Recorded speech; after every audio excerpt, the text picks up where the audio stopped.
ओम शांति। प्रातः मुरली। ओम शांति। बाप दादा 30/12/2024 के परमात्मा मधुर माँ बाप। मीठे बच्चे, आत्मा रूपी बैटरी को ज्ञान योग से भरपूर कर सतो प्रधान बनाना है, पानी के स्नान से नहीं।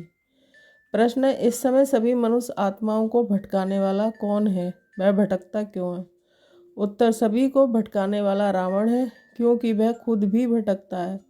उसे अपना कोई घर नहीं है। रावण को कोई बाबा नहीं कहेंगे। बाप तो परमधाम घर से आता है अपने बच्चों को ठिकाना देने। अभी तुम्हें घर का पता चल गया है, इसलिए तुम भटकते नहीं हो। तुम कहते हो हम बाप से पहले जुदा हुए, अब फिर पहले पहले घर जाएंगे। ओम शांति। मीठे मीठे बच्चे यहाँ बैठकर समझते हैं कि इनमें जो शिव बाबा आए हैं, कैसे भी करके हमको साथ घर जरूर ले जाएंगे। वह आत्माओं का घर है ना, तो बच्चों को जरूर खुशी होती होगी। बेहद का बाप आकर के हमको गुलगुल बनाते हैं, कोई कपड़ा आदि नहीं पहनाते हैं।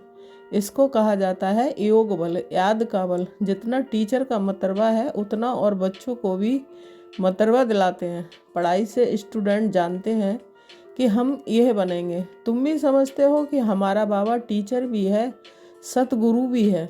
ये है नई बात। हमारा बाबा टीचर है, उनको हम याद करते हैं, हमको टीच कर ये बना रहे हैं। हमारा बेहद का बाबा आया हुआ है हमको वापस घर ले जाने। रावण का कोई घर नहीं होता है, घर राम का होता है। शिव बाबा कहाँ रहते हैं? तुम झट कहेंगे परमधाम में। रावण को तो बाबा नहीं कहेंगे। रावण कहाँ रहते हैं पता नहीं। ऐसे नहीं कहेंगे कि रावण परमधाम में रहते हैं, नहीं। उनका जैसे कि ठिकाना ही नहीं है, भटकता रहता है, तुमको भी भटकाता है। तुम रावण को याद करते हो क्या? नहीं। कितना तुमको भटकाते हैं। शास्त्र पढ़ो, भक्ति करो, ये करो। बाप कहते हैं इसको कहा जाता है भक्ति मार्ग रावण राज। गांधी भी कहते थे रामराज चाहिए। इस रथ में हमारा शिव बाबा आया हुआ है, बड़ा बाबा है ना। वह आत्माओं से बच्चे बच्चे कह बात करते हैं। अभी तुम्हारी बुद्धि में है रूहानी बाप, और रूहानी बाप की बुद्धि में है तुम रूहानी बच्चे, क्योंकि तुम्हारा कनेक्शन है ही मूल वतन से। आत्माएं परमात्मा अलग रहे बहुकाल, वहाँ तो आत्माएं बाप के साथ इकट्ठी रहती हैं, फिर अलग होती हैं अपना अपना पार्ट बजाने। बहुत काल का हिसाब चाहिए ना। वह बाप बैठ बतलाते हैं, तुम अब पढ़ाई पढ़ रहे हो, तुम्हारे में भी नंबर बार हैं जो अच्छी रीति पढ़ाते हैं। वही पहले पहले मेरे से जुदा हुए हैं, वही फिर मुझे याद करेंगे, तो फिर पहले पहले आ जाएंगे। बाप बच्चों को बैठ सारे सृष्टि चक्र का गुह्य राज समझाते हैं, जो और कोई भी नहीं जानते। गुह्य भी कहा जाता है, गुह्यतम भी कहा जाता है। यह तुम जानते हो। बाप कोई ऊपर से बैठ नहीं समझाते हैं, यहाँ आकर समझाते हैं। मैं इस कल्प वृक्ष का बीज रूप हूँ। इस मनुष्य सृष्टि रूपी झाड़ को कल्प वृक्ष कहा जाता है। दुनिया के मनुष्य तो बिल्कुल कुछ नहीं जानते हैं, कुंभकर्ण की नींद में सोए हुए हैं, फिर बाप स्वयं जगाते हैं। अभी तुम बच्चों को जगाया है और सब सोए पड़े हैं। तुम भी कुंभकर्ण की आसुरी नींद में सोए हुए हो, बाप ने आकर जगाया है। बच्चों जागो, तुम गाफिल हो, अलबेले हो, सोए पड़े हो। इसको कहा जाता है अज्ञान नींद। वह नींद तो सब करते हैं, सतयुग में भी करते हैं, अभी सब हैं अज्ञान नींद में। बाप आकर ज्ञान देकर सबको जगाते हैं। अब तुम बच्चे जागे हो, जानते हो बाबा आया है, हमको ले जाएगा। अभी तो ना ये शरीर काम का रहा ना आत्मा, दोनों पतित बन पड़े थे। एकदम मुलम्मे का है। 9 कैरेट कहे अर्थात बहुत थोड़ा सोना, सच्चा सोना 24 कैरेट का होता है। अब बाप तुम बच्चों को 24 कैरेट में ले जाना चाहते हैं। तुम्हारी आत्मा को सच्चा सच्चा गोल्डन एजेड बनाते हैं। भारत को सोने की चिड़िया कहते थे, अभी तो लोहे की टिक्कर भित्तर की चिड़िया कहेंगे। तो चेतन ना, तो ये समझने की बातें हैं। जैसे आत्मा को समझते हो वैसे बाप को भी समझ सकते हो। कहते भी हैं चमकता है सितारा, बहुत छोटा सितारा है। डॉक्टरों आदि ने बहुत कोशिश की देखने की, परंतु दिव्य दृष्टि बिगर देख नहीं सकते, बहुत सूक्ष्म है। कोई कहते हैं आँखों से आत्मा निकल गई, कोई कहते हैं मुख से निकल गई। आत्मा निकलकर जाती कहाँ है? दूसरे तन में जाकर प्रवेश करती है। अभी तुम्हारी आत्मा ऊपर चली जाएगी शांति धाम।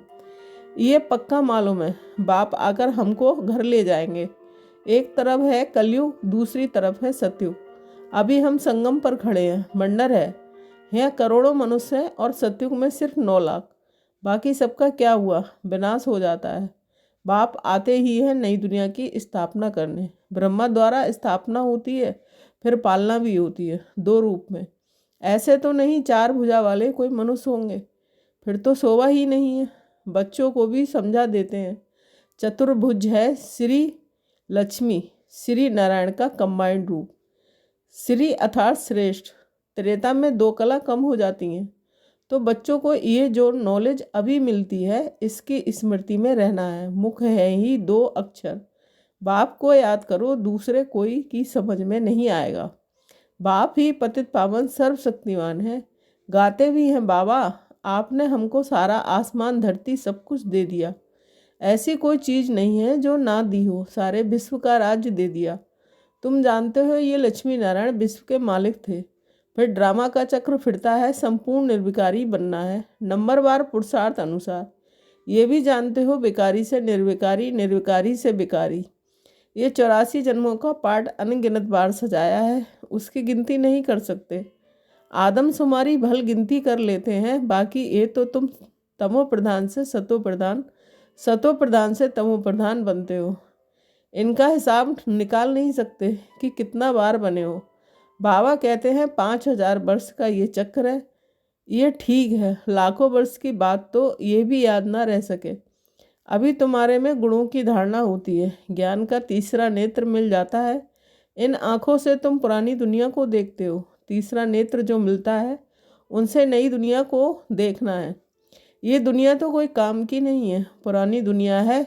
नई और पुरानी दुनिया में फ़र्क देखो कितना है।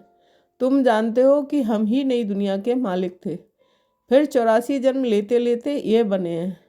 ये अच्छी रीति याद रखना चाहिए और फिर दूसरे को भी समझाना है। कैसे हम ये बनते हैं? ब्रह्मा सो विष्णु, फिर विष्णु सो ब्रह्मा बनते हैं। ब्रह्मा और विष्णु का फर्क देखते हो ना? विष्णु कैसा सजा सजाया बैठा है और ये ब्रह्मा कैसे साधारण बैठा है। तुम जानते हो ये ब्रह्मा वह विष्णु बनने वाला है। ये किसको समझाना भी बहुत सहज है। ब्रह्मा विष्णु शंकर का आपस में क्या संबंध है तुम जानते हो। ये विष्णु के 2 रूप लक्ष्मी नारायण हैं। यही विष्णु देवता, सो फिर ये मनुष्य ब्रह्मा बनते हैं। वह विष्णु सतयुग का है, ब्रह्मा यहाँ का है। बाप ने समझाया है ब्रह्मा से विष्णु बनना। सेकंड में फिर विष्णु से ब्रह्मा बनने में 5000 वर्ष लगते हैं। तो तुम केवल एक ब्रह्मा ही तो नहीं बनते ना। ये बातें सिवाय बाप के और कोई समझा ना सके। यहाँ कोई मनुष्य गुरु की बात नहीं है। इनका भी गुरु शिव बाबा है। तुम ब्राह्मणों का भी गुरु शिव बाबा है, उनको सदगुरु कहा जाता है। तो बच्चों को शिव बाबा को ही याद करना है। कोई को भी ये समझाना तो बहुत सहज है। शिव बाबा को याद करो। शिव बाबा स्वर्ग नई दुनिया रचते हैं। ऊंचते ऊंच भगवान शिव है, वह हम आत्माओं का बाबा है। तो भगवान बच्चों को कहते हैं मुझ बाप को याद करो। याद करना कितना सहज है। बच्चा पैदा होता है और झट माँ माँ उनके मुख से आप ही निकलता है। माँ बाप के सिवाय और कोई पास नहीं जाएगा। माँ मर जाती है, वह फिर और बात। पहले है माँ और फिर बाप, पीछे और मित्र संबंधी होते हैं। उसमें भी जोड़ी जोड़ी होगी। चाचा चाची 2 है ना। कुमारी होगी, फिर बड़ी होते ही कोई चाची कहेंगे, कोई मामी कहेंगे। अभी तुमको बाप समझाते हैं, तुम सब भाई भाई बस, और सब संबंध कैंसिल करते हैं। भाई भाई समझेंगे तो एक बाप को याद करेंगे। बाप भी कहते हैं बच्चे मुझ एक बाप को याद करो, कितना बड़ा बेहद का बाप है।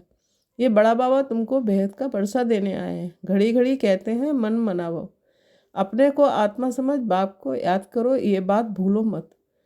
देह मन में आने से ही भूल जाते हैं। पहले पहले तो अपने को आत्मा समझना है। हम आत्मा सालिग्राम हैं और एक बाप को ही याद करना है। बाप ने समझाया है कि मैं पतित पावन हूँ, मुझे याद करने से तुम्हारी बैटरी जो खाली हो गई है वह भरपूर हो जाएगी। तुम सतो प्रधान बन जाएंगे। पानी की गंगा में तो जन्म जन्मांतर गुटखा खाया है, लेकिन पावन बन नहीं सके। पानी कैसे पतित पावन हो सकता है? ज्ञान से ही सद्गति होती है। इस समय है ही पाप आत्माओं की झूठी दुनिया।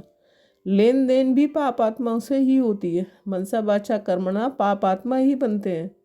अभी तुम बच्चों को समझ मिली है। तुम कहते हो हम ये लक्ष्मी नारायण बनने के लिए पुरुषार्थ करते हैं। अभी तुम्हारी भक्ति करना बंद है। ज्ञान से सद्गति होती है। ये देवताएं सद्गति में है ना। बाप ने समझाया है ये बहुत जन्मों के अंत में है। बाप कितना सहज समझाते हैं। तुम बच्चे कितनी मेहनत करते हो, कल्प कल्प करते हो। पुरानी दुनिया को बदल नहीं, पुरानी नई दुनिया बनानी है।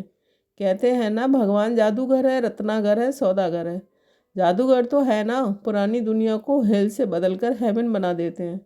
कितना जादू है। अभी तुम हेवन के रहवासी बन रहे हो। जानते हो अभी हम हेल के रहवासी हैं। हेल और हेवन अलग है। 5000 वर्ष का चक्र है, लाखों वर्ष की तो बात ही नहीं है। ये बातें भूलनी नहीं चाहिए। भगवान उवाच है ना, कोई जरूर है जो पुनर्जन्म रहित है। श्री कृष्ण को तो शरीर है, शिव को है नहीं। उनको मुख तो जरूर चाहिए। तुमको सुनाने के लिए आकर पढ़ाते हैं ना। ड्रामा के अनुसार सारी नॉलेज ही उनके पास है। वह सारे कल्प में एक ही बार आते हैं, दुखधाम को सुखधाम बनाने। सुख शांति का वर्षा जरूर बाप से मिला है। तब तो मनुष्य चाहते हैं ना, बाप को याद करते हैं। बाप ज्ञान देखो कैसे सहज रीति से देते हैं। यहाँ बैठे भी बाप को याद करो, बाजोली याद करो तो भी मन मनाभव ही है। बाप ही ये सारा ज्ञान देने वाला है। तुम कहेंगे हम बेहद के बाप के पास जाते हैं, बाप हमको शांतिधाम सुखधाम ले जाने का रास्ता बताते हैं। यहाँ बैठे घर को याद करना है, अपने को आत्मा समझ बाप को याद करना है, घर को याद करना और नई दुनिया को याद करना है। ये पुरानी दुनिया तो ख़त्म होनी ही है। आगे चलकर तुम बैकुंठ को भी बहुत याद करेंगे, घड़ी घड़ी बैकुंठ में जाते रहेंगे। शुरू में बच्चियां घड़ी घड़ी आपस में बैठ बैकुंठ में चली जाती थीं। ये देखकर बड़े बड़े घर वाले अपने बच्चों को भेज देते थे।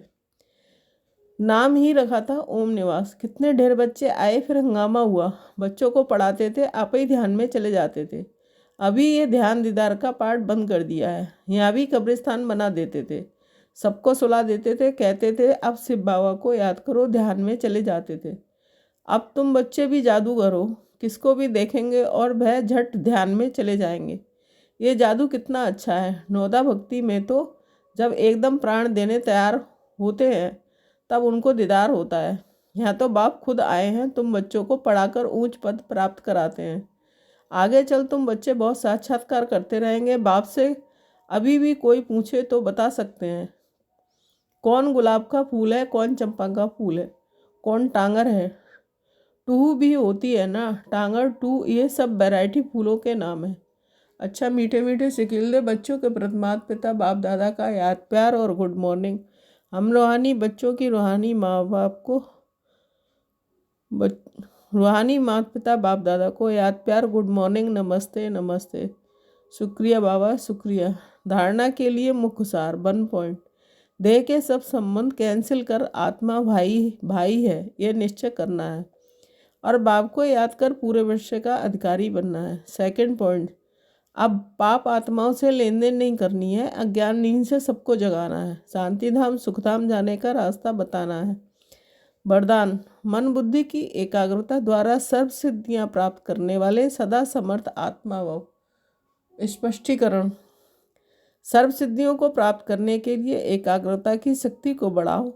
ये एकाग्रता की शक्ति सहज निर्विघ्न बना देती है, मेहनत करने की आवश्यकता ही नहीं रहती। एक बाप दूसरा न कोई, इसका सहज अनुभव होता है। सहज एक स्थिति बन जाती है।